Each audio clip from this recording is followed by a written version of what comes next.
Suling Emas, Jilid 14 bagian 3. Suara itu merayu dan seperti menghimpit perasaan Lucian.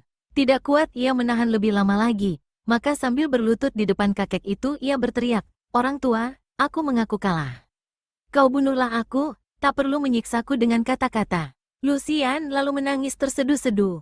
Nyanyian kakek itu seakan-akan mendengungkan semua teguran dan peringatan yang keluar dari mulut putranya tadi dan karenanya membuat hatinya makin hancur.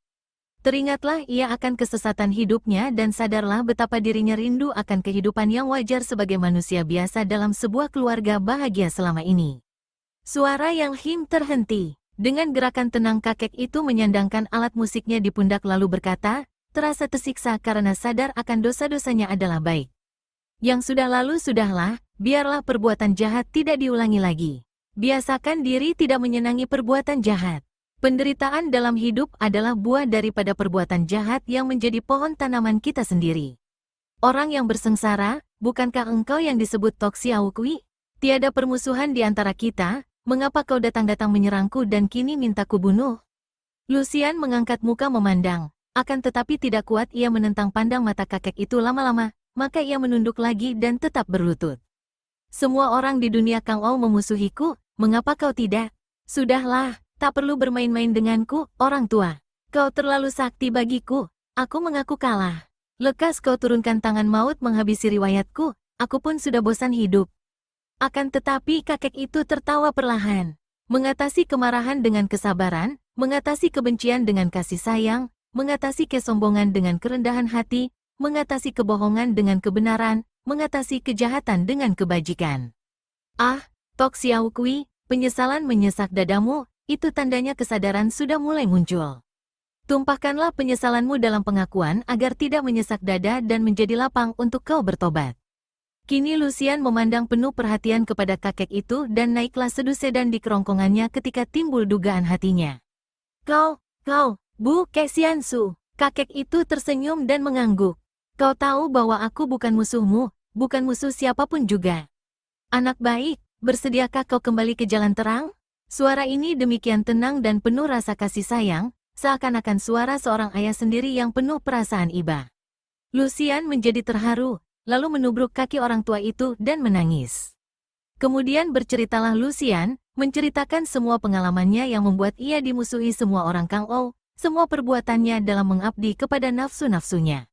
Tanpa malu-malu dan secara terang-terangan ia bukakan semua isi hatinya kepada kakek ini. Ia bercerita tentang Kui Seng, tentang Tan Hui, dan tentang partai-partai persilatan besar yang pernah ia datangi. Ia mengaku telah mencuri kitab-kitab di Xiao Lim Pai, di Gobi Pai, mencuri pedang di Hoa San Pai. Lucian bercerita penuh perasaan sesal sambil menangis, dan pada akhir ceritanya ia muntah darah dan roboh pingsan di depan kaki Bu Xiansu yang mendengarkan penuh kesabaran dan pengertian. Kemudian Lucian merasa seakan-akan ia dituntun ke tempat terang, keluar dari tempat yang amat gelap. Dalam keadaan seperti mimpi, ia merasa seperti terbang di antara awan yang menyelubunginya, dan terngianglah di telinganya suara Bu Xiansu yang tenang dan sabar. Jauhi segala permusuhan, jangan layani mereka yang memusuhimu. Bertobat berarti menghentikan semua perbuatan yang keliru. Kampung halaman merupakan tempat yang paling aman. Ketika Lucian sadar kembali, ia mendapatkan dirinya di tempat tadi, akan tetapi Bu Xiansu sudah tidak ada di situ. Hanya suara kakek itu masih terus bergema di telinganya. Teringat akan ayahnya, akan Bengkau dan kota Raja Nanchao, teringat ketika ia masih kecil ikut ayahnya merantau. Terbayanglah ia akan istana di bawah tanah yang menjadi tempat rahasia Bengkau. Tempat itukah yang disindirkan oleh Bu Xiansu dalam nasihatnya? Lucian bangkit berdiri, tubuhnya terasa lemah dan dengan terhuyung-huyung wanita yang selama bertahun-tahun ini menimbulkan banyak geger di dunia Kang Ou, kini pergi dengan hati perih dan pikiran hampa. Bu Song melakukan perjalanan cepat menuju ke kota Raja Kou. Hari telah siang ketika ia tiba di wilayah kota Raja, di luar pintu gerbang sebelah barat kota Raja. Hari amat panas, dan di sepanjang jalan raya yang menuju ke pintu gerbang terlihat sunyi. Tiba-tiba di sebuah tikungan jalan yang membelok karena terhalang sebuah batu gunung besar, Bu Song melihat seorang kakek berjalan terhuyung-huyung di atas jalan yang panas berdebu. Kakek itu pakaiannya seperti seorang sastrawan, akan tetapi pakaiannya itu sudah tua dan kusut dan jenggotnya jarang-jarang.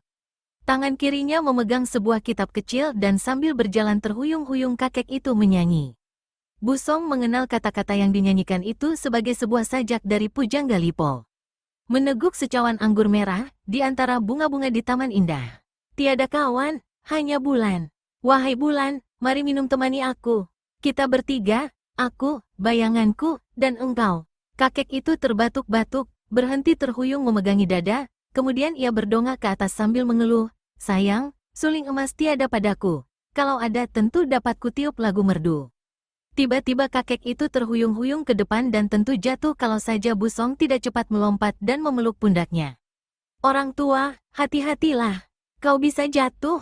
Kakek itu memandang Busong dengan sepasang mata mabok, lalu tertawa dan berkata sambil kepalanya bergoyang-goyang, "Hehe, jatuh ke bawah tidak apa. Celakalah mereka yang jatuh ke atas, hahaha." Setelah berkata demikian, kakek itu jatuh benar-benar dan untung Busong cepat memegangnya sehingga kakek itu tidak terbanting, melainkan jatuh terduduk di tengah jalan. Pada saat itu terdengar banyak derap kaki kuda dan Busong yang menengok ke belakang melihat beberapa orang penunggang kuda yang berpakaian seragam mendatangi dengan cepat. "Hayo kita ke pinggir, Kek. Itu banyak kuda membalap datang." Biarlah. Setiap hari puluhan ribu orang rakyat sudah diinjak-injak, ditambah aku seorang lagi apa artinya? Busong tidak mau melayani bicara kakek ini yang agaknya sedang mabuk keras, maka ia lalu menarik tubuh kakek itu secara paksa, dibawanya ke pinggir jalan agar jangan berada di tengah jalan dan terancam bahaya diterjang barisan kuda. Rombongan kuda itu terdiri dari 7 orang dan yang paling depan adalah seorang komandan yang bertubuh tinggi besar dan bermuka hitam. Komandan itu sekejap melihat Busong dan kakek itu di pinggir jalan, lalu mendadak timbul amarahnya karena si kakek tertawa-tawa dan telunjuknya menuding-nuding ke arahnya. Segera cambuknya meledak, menyambar ke arah muka si kakek mabok. Busong cepat memasang dirinya di depan kakek itu sehingga bukan muka si kakek yang terhantam cambuk, melainkan punggung Busong. Hantaman itu keras sekali dan baju Busong di bagian punggung sampai robek. Akan tetapi pemuda itu sama sekali tidak merasa terlalu sakit, apalagi terluka. Hanya terasa agak panas saja. Komandan itu tertawa dan rombongan berkuda lewat cepat meninggalkan debu mengepul tinggi. Kakek itu masih tertawa-tawa hingga Busong merasa mendongkol juga. Ia melepaskan kakek itu rebah di atas tanah. Lalu ia berkata, "Kakek, kenapa kau begitu nekat? Kalau tidak kutarik ke pinggir, tentu mereka akan menubruk dan menginjak-injak tubuhmu dengan kaki kuda." "Haha, apa salahnya? Paling-paling mati. Lebih celaka mereka itu yang menjadi anjing-anjing yang tidak dapat menguasai diri sendiri. Mereka itu anak buah orang-orang yang sudah jatuh ke atas. Merekalah yang lebih celaka." Busong tertarik. Cara kakek ini bicara seperti orang mabok, akan tetapi kata-katanya teratur dalam kalimat yang amat baik. Ia lalu duduk di depan kakek itu yang juga sudah bangun duduk. Mereka duduk berhadapan, saling pandang, dan kakek itu bertanya, "Toh ini seorang pemuda yang baik, hendak kemana?" Busong lalu memberi hormat dan berkata, "Nama saya Busong Si Liu dan saya bermaksud untuk mengikuti ujian di kota raja." Kakek itu memandang bengong lalu menggeleng-geleng kepalanya sambil menarik napas panjang. "Mengikuti ujian? Apa engkau mempunyai bekal banyak emas dan perak murni?" "Untuk apa, Kek? Aku hanya membawa bekal alat tulis dan ilmu kesusastraan." Kakek itu tertawa terbahak-bahak, dari mulutnya bertiup bau arak. "Haha, kau lebih mabok lagi. Ujian tanpa modal emas dan perak mana bisa berhasil? Semua pengurusnya adalah orang-orang yang sudah jatuh ke atas." "Kek, apa maksudmu dengan jatuh ke atas?" "Mereka itu orang-orang yang telah naik menempati kedudukan, akan tetapi makin tinggi kedudukan mereka, makin jahatlah sepak terjang mereka. Yang kuat mempergunakan kekuatannya untuk menindas yang lemah. Yang pintar mempergunakan kepintarannya untuk menipu yang bodoh. Yang bodoh dan lemah memang jatuh ke bawah, akan tetapi yang kuat dan pintar itu bukankah berarti jatuh ke atas? Ada 2 macam kejahatan, akan tetapi secelaka-celakanya jatuh ke bawah, lebih sialan lagi yang jatuh ke atas, hahaha." Busong sejak kecil dijejali filsafat, maka ia dapat menangkap arti kata-kata sulit kakek itu. "Kek, jadi menurut keyakinanmu, tidak perlu kita menempuh ujian dan menduduki pangkat?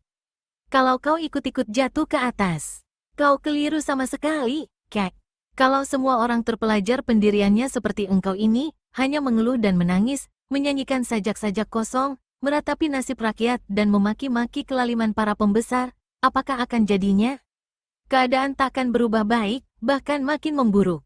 Kita harus bergerak. Kita harus bekerja dan berusaha memberantas semua yang buruk, mempergunakan kekuasaan dan kebisaan kita masing-masing. Bahkan dengan kepandaian kita, kita harus dapat menempati kedudukan yang memungkinkan kita menggunakan kekuasaan kita merubah segala hal yang tidak patut.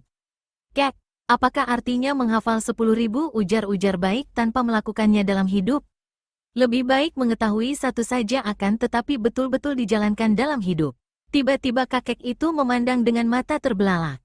Maboknya seperti hilang seketika dan ia memegang pundak Busong sambil bertanya, Kau siapa? Sudah kukatakan tadi, Kek, namaku Liu Busong. Pemuda ini tidak mau menggunakan si ayahnya, karena nama Kam Si Ek terlampau terkenal di kota raja, maka ia sengaja menggunakan si ibunya. Kau, lain daripada yang lain. Kau masih muda, semangatmu besar.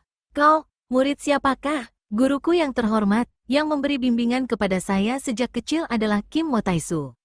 Ah, kiranya dia gurumu. Kalau begitu pantas saja kau bicara besar, kiranya kau seorang ahli silat pula yang dapat mengandalkan kepandaian kasar itu untuk mencari kedudukan. Harap kau orang tua jangan salah duga. Suhu hanya mengajarkan ilmu sastra kepadaku, sama sekali aku tidak pernah mempelajari ilmu silat. Aku benci ilmu itu yang hanya dipergunakan untuk saling bunuh. Sejenak kakek itu memandang penuh keheranan, kemudian ia merangkul pundak Busong. Bagus, kalau begitu kaulah orangnya yang patut mewarisi suling emas. Apa, Kek? Apa maksudmu? Orang muda, pernahkah kau mendengar nama sastrawan Ciu Bun? Busong menggeleng kepala. Kalau nama kakakku Ciu Bun yang amat terkenal saja kau tidak pernah dengar apalagi namaku. Aku adalah Ciu Guan Liong, adiknya. Akan tetapi biarpun nama kami berdua kau tak pernah dengar, tentu kau sudah mendengar nama besar Bu Kesiansu. Busong mengangguk. Aku pernah mendengar Suhu menyebut-nyebut nama kakek sakti itu. Tentu saja, gurumu mana bisa menjadi begitu lihai kalau tidak bertemu dengan Bu Kesiansu? Ketika itu di puncak Taisan, secara kebetulan gurumu dan kami berdua menerima anugerah dari Bu Kesiansu. Gurumu menerima petunjuk ilmu silat, sedangkan kami orang-orang sastrawan yang lemah, menerima kitab sajak ini dan suling emas. Kitabnya diberikan kepadaku ini dan suling emasnya berada di tangan kakakku Ciu Bun. Akan tetapi terpaksa kami berdua pisah. Kerajaan jatuh bangun, para sastrawan tidak mendapat penghargaan sama sekali. Selain itu juga ternyata suling emas dan kitab ini tidak hanya berguna bagi para sastrawan menghibur diri dan menenangkan hati, malah dijadikan perebutan para tokoh Kang O. Kami dikejar-kejar terutama sekali kakakku sehingga terpaksa kakak Ciu Bun melarikan diri dan bersembunyi di pulau kosong di Lem Hai. Kami berdua sudah bersepakat untuk mempertahankan kitab dan suling, dan telah bersepakat pula kelak memberikan kepada orang yang kami pandang tepat. Nah, pilihanku jatuh kepadamu, orang muda.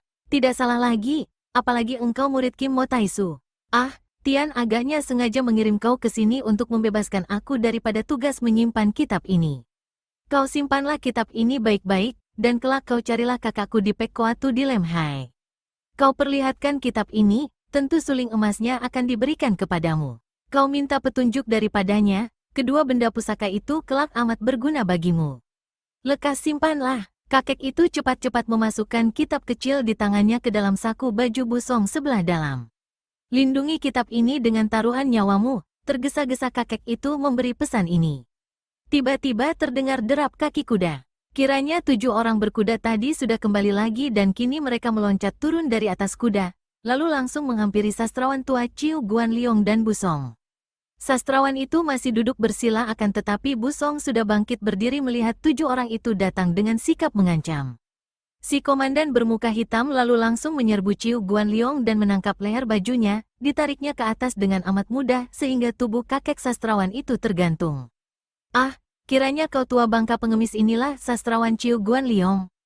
Hayo mengakulah, bukankah kau Ciu Guan Liong? Aku benar si Ciu bernama Guan Liong, jawab kakek itu dengan suara angkuh biarpun keadaannya amat terhina seperti itu. Kalian ini anjing-anjing peliharaan yang hanya mengandalkan sisa makanan pembesar negeri, mengapa bersikap begini kasar dan tidak sopan terhadap orang tak bersalah? Wah, mulut besar, hayo ikut kami menghadap Taijin. Si muka hitam lalu melemparkan tubuh kakek itu kepada anak buahnya yang menerima tubuh kakek itu sambil tertawa-tawa. Di lain saat tubuh kakek itu sudah direbahkan tertelungkup melintang di atas punggung kuda seperti segulung tikar. Mana ada aturan begini? Bu Song melangkah maju menegur si muka hitam. Dengan alasan apakah kalian menangkap orang secara sewenang-wenang? Hus, kau pemuda tolol jangan ikut campur. Tidak tahu bahwa kami adalah alat negara, bentak si muka hitam marah sekali. Bu Song sama sekali tidak takut, ia malah melangkah maju dan berkata dengan suara keras, justru karena kalian alat negara seharusnya menggunakan peraturan dan hukum kesopanan. Bukankah negara itu diatur dengan hukum dan alat-alat negara adalah penegak hukum? Hanya perampok saja yang menindas dan menangkap orang tanpa kesalahan dan kalian sebagai alat negara seharusnya malah memberantas tindakan seperti itu. Hayo bebaskan kakek yang tidak bersalah itu, kalau tidak, aku akan melaporkan kalian kepada pembesar negeri di kota raja, tentu kalian akan dipecat dan dihukum. Sesaat si muka hitam tercengang sampai melongo. Benar-benar belum pernah selama hidupnya ia melihat orang berani berkata-kata seperti itu terhadapnya. Kemudian ia tertawa bergelak dan sekali kakinya bergerak perut Bu Song sudah tersambar tendangan keras yang membuat tubuh Bu Song terpelanting dan bergulingan. Hahaha, kau boleh melapor, haha. Justru yang menyuruh tangkap sastrawan ini adalah pembesar negeri, tolol. Bu Song masih penasaran dan tendangan itu biarpun membuatnya jatuh terguling akan tetapi tidaklah amat nyeri, maka ia sudah cepat bangun kembali.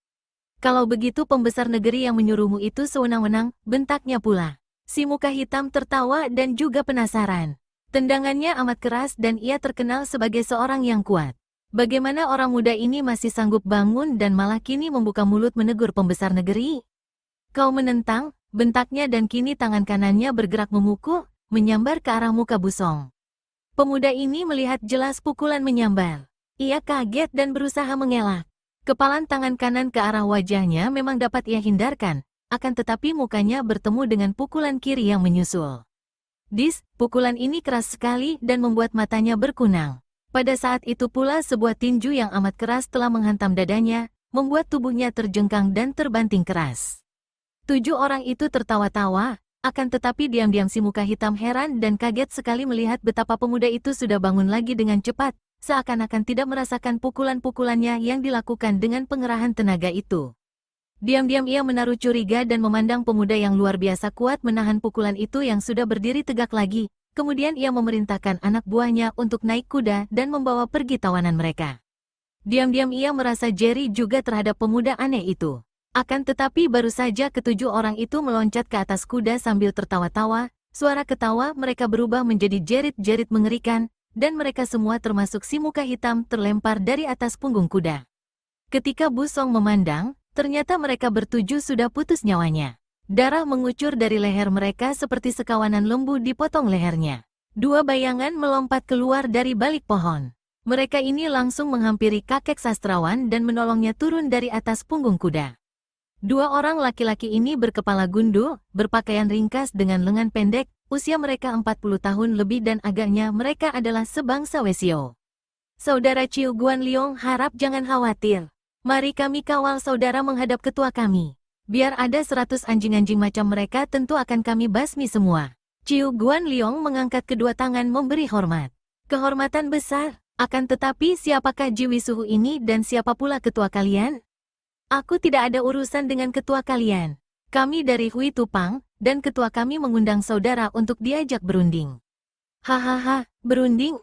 Sastrawan tua itu tertawa bergelak. Kalian orang-orang Kang Ou di mana-mana sama saja. Orang lemah macam aku ini mana dibutuhkan kalau tidak karena sebuah kitab kuno? Jiwi Lo Suhu, ketahuilah bahwa kitab yang dicari-cari itu tidak ada padaku. Aku bersumpah, kitab itu tidak ada padaku. 2 orang gundul itu saling pandang. Kemudian seorang di antara mereka berkata sambil tertawa dingin, kami hanya melakukan perintah membawa saudara menghadap Pangcu, ketua, kami. Jiwi, tuan berdua, adalah pendeta-pendeta yang mengutamakan kebajikan, mengapa kini menggunakan kekerasan memaksa orang untuk ikut, tiba-tiba Bu Song mendekati dan membela kakek itu. Bukankah dalam kitab sucimu terdapat ujar-ujar Nabi Buddha bahwa seorang biku, pendeta, biarpun masih muda asal ia mentaati ajaran Sang Buddha, ia akan menerima penerangan dunia seperti bulan purnama terbebas awan. Kalau 2 orang pendeta seperti Jiwi sudah menggunakan kekerasan, membunuh orang dan memaksa kakek ini untuk ikut, bukankah itu sudah melanggar segala hukum agama kalian sendiri dan berarti memupuk dosa? 2 orang Wesio itu saling pandang, muka mereka berubah merah dan sinar mata mereka menjadi bengis. Melihat pemuda yang telah diserahi kitab ini kembali mencampuri urusan secara berani mati untuk membelanya, sastrawan tua itu cepat-cepat berkata, "Hei sastrawan muda yang gila, kau mau mengikuti ujian? Pergilah dan jangan usil mencampuri urusan orang lain. Terhadap Jiwi Losuhu ini, aku sanggup mengatasi, tidak membutuhkan bantuanmu. Hayo pergi, sikapmu memualkan perutku." Bu Song terkejut dan heran. Masa kakek ini begini tak kenal budi, dibela malah balas memaki? Akan tetapi kemudian ia ingat bahwa kakek ini telah menyerahkan kitab kepadanya dan agaknya kitab itu yang kini diperebutkan, maka ia lalu mengangkat kedua tangan memberi hormat dan berkata, "Orang tua, kalau begitu biarlah kita berpisah. Harap kau orang tua suka menjaga diri baik-baik." Kemudian ia melempar pandang penuh teguran kepada dua orang Wesio itu dan membalikkan tubuhnya, melangkah hendak pergi dari situ. Akan tetapi tiba-tiba Bu Song roboh terguling ketika sebuah tangan seorang Wesio bergerak ke depan dan menyentuh pundaknya. Bukan main kuat tangan itu sehingga tanpa dapat dicegah lagi Bu Song terpelanting.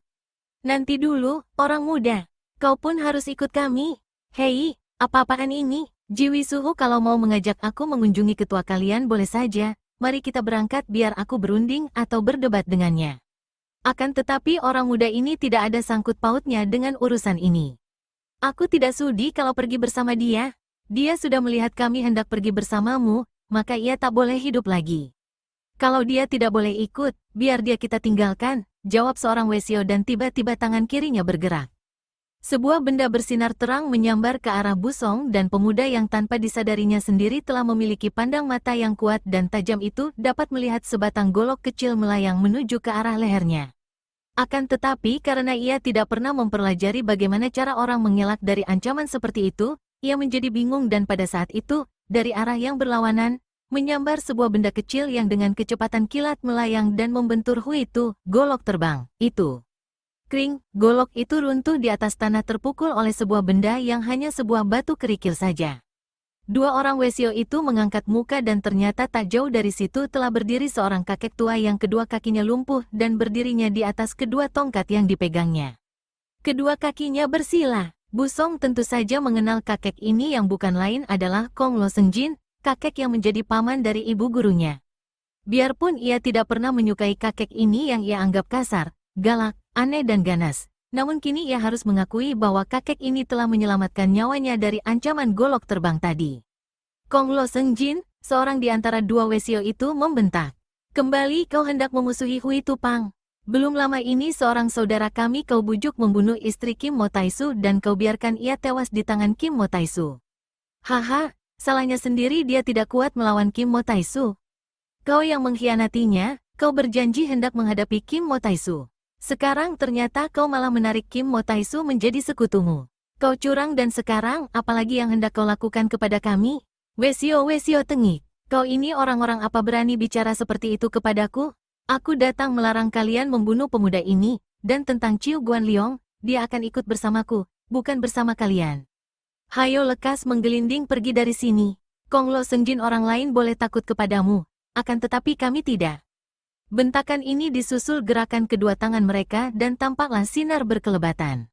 Kiranya banyak sekali golok terbang telah menyambar dan melayang ke arah tubuh kakek lumpuh itu bagaikan hujan. Hebat memang kepandaian yang merupakan keistimewaan tokoh-tokoh Hui Tupang ini. Sinar terang golok-golok kecil itu sampai menyilaukan mata, mengeluarkan suara angin besar dan selain cepat melebihi anak panah terlepas dari busur, juga amat kuat karena digerakkan dengan pengerahan tenaga elwekang tinggi. Bu Song yang menonton dari samping merasa ngeri. Selain silau memandang sinar berkelebatan, juga ia tidak tahu bagaimana seorang manusia dapat menyelamatkan diri dari bahaya yang demikian hebatnya. 7 orang penunggang kuda yang lihai-lihai tadi seketika tewas karena diserang sebuah Hui itu setiap orang, dan dia sendiri kalau tidak tertolong Kong Lo Sengjin tentu telah disembeli golok terbang. Apalagi sekarang kakek lumpuh itu sekaligus diserang dengan Hui itu yang sedemikian banyaknya. Mana mungkin menyelamatkan diri? Ia sudah membayangkan betapa kakek itu akan roboh dengan tubuh tersayat-sayat menjadi beberapa potong daging kecil-kecil. Akan tetapi kali ini serangan golok-golok terbang itu ditujukan kepada Kong Lo Sengjin, seorang kakek sakti yang berilmu tinggi. Memang kakek ini pun terkejut melihat hebatnya serangan kedua orang Wesio itu, dan maklum bahwa benda-benda terbang itu amat kuat dan berbahaya, tidak mungkin dapat ia halau dengan kedua lengan kosong belaka. Namun kakek ini segera mengayun tubuhnya dan kedua tongkat yang menggantikan kedua kaki itu kini diputar-putar di sekeliling tubuhnya, berubah menjadi segulung sinar yang melingkar-lingkar. Terang-tring, terdengar suara nyaring tiada hentinya dan amatlah indah pemandangan di waktu itu. Sinar-sinar berkeredepan itu yang melayang ke arah kakek lumpuh, kini berpencaran seperti bintang-bintang jatuh dan suara nyaring yang terdengar karena bertemunya golok-golok terbang dengan kedua tongkat seakan-akan menimbulkan semacam musik yang aneh. Akhirnya habislah puluhan batang golok yang menjadi bekal kedua orang tokoh Hui Tupang itu. Mereka berhenti melemparkan golok terbang dan berdiri dengan mata mendelik memandang lawan. Akan tetapi kini Kong Lo Sengjin pun sudah kehilangan tongkatnya dan tampak ia duduk bersila di atas tanah. Kedua tongkat yang tadinya mewakili kedua kaki dan kemudian dipergunakan untuk menangkisi golok-golok terbang itu ternyata telah hancur menjadi beberapa potong, menggeletak di depan kakinya yang lumpuh. Ternyata semua golok terbang dapat ditangkis akan tetapi kakek itu pun kehilangan sepasang tongkatnya yang menjadi rusak. Bu Song kaget dan mengira bahwa kakek itu terluka. Biarpun ia tidak pernah merasa suka kepada kakek itu, dan tadi hatinya berdebar keras mendengar percakapan antara mereka tentang pembunuhan yang dilakukan atas diri ibu gurunya yang ternyata merupakan persekongkolan antara kakek lumpuh itu dan orang Hui Tupang. Namun melihat kakek itu tak berdaya agaknya, ia merasa kasihan dan melangkah mendekati. Lo Qianwei, apakah kau terluka? Sungguh tak tahu malu kedua Wesio itu, mengeroyok seorang tua yang lumpuh dengan golok terbang. Kong Lo Sengjin tertawa, aku hanya kehilangan kedua tongkatku, akan tetapi tidak mengapa, ada engkau di sini yang menggantikannya. Hayo, anak tolol, kau bantu kakekmu mengantar mereka ke neraka. Bu Song kaget sekali, apa maksud Lo Qianwei? Akan tetapi tiba-tiba tubuh kakek itu bergerak, mencelat ke atas. Sebelum Bu Song tahu apa yang hendak dilakukan kakek itu, tubuh itu telah menyambar dan tahu-tahu telah berada di atas punggungnya. Kedua kaki yang lumpuh itu bergantungan dari atas kedua pundaknya dan ternyata kakek itu sudah menduduki tengkuknya.